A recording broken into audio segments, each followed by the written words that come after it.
A new Pew Research study finds that immigrants now account for about 1 in 10 Black persons in the United States.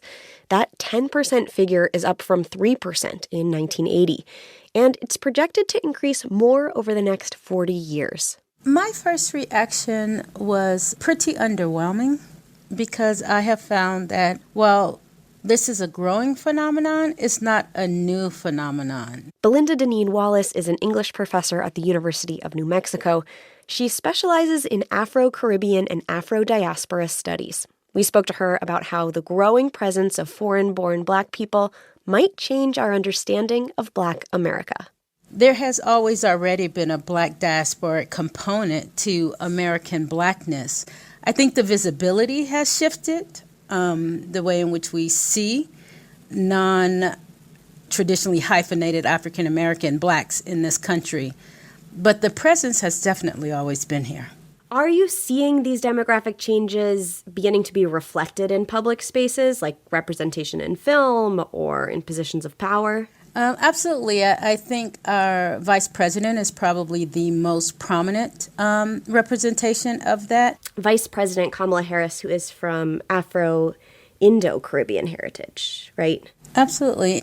And also in pop culture, we definitely see it in film. I think Nollywood out of Nigeria has definitely made its way across the pond. Mm-hmm. We also see it with something like Issa Rae, who is African-American and Senegalese, and her show Insecure had a diasporic feel to it. So yes, I would say it is becoming more visible to those of us here in the States. We're in Black History Month now, and as someone who knows a lot about the African diaspora, how would you like to see historical narratives change in the U.S. to reflect the growing population? I think the first thing we need to do is embrace this as a part of our history, a part of not just Black history, but global Black history. So you can start as early as Marcus Garvey and his Pan-African movement. We like to focus on the Black Star Line and the whole return to Africa aspect, but we ignore his diasporic approach to Black identity, belonging, and culture. It was very global.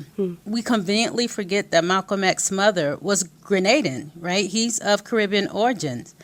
But also what I appreciate is that the specificity doesn't get lost, right? So if we look at like soul food, no one is arguing that soul food isn't an African-American Southern tradition. It absolutely is. But we also understand that much of that cuisine is influenced and shaped by African culture that was transmitted here because of the transatlantic slave trade. And so I think we're in a unique position to blur the lines without erasing. And that's really hard to do. And it's exciting that we're in a place now where we can have these kind of nuanced conversations. The data show that Black immigrants are more likely to have a college degree and are likely to earn more than Black people born in the U.S. What do you make of that distinction in the findings? Well, I think we have to look at structural racism in the way in which it operates here in the United States. We also have to look at the history. We've been talking a bit about belonging. And for African Americans, there has been a sense of unbelonging here in the United States. Non-Black people are in the United States are often more comfortable dealing with international Blacks because it doesn't carry the same historical weight. Some may call it baggage. But I do worry that we take this information and we use it as a kind of divisive shaming rod to say, oh, well, if Black from the Caribbean can have this level of success, clearly African Americans can too. Or if immigrants are succeeding in this particular way, clearly African Americans can too, without looking at the specificity of our experiences here in the United States. So it's helpful, but it can be wielded in a way that I think can be dangerous.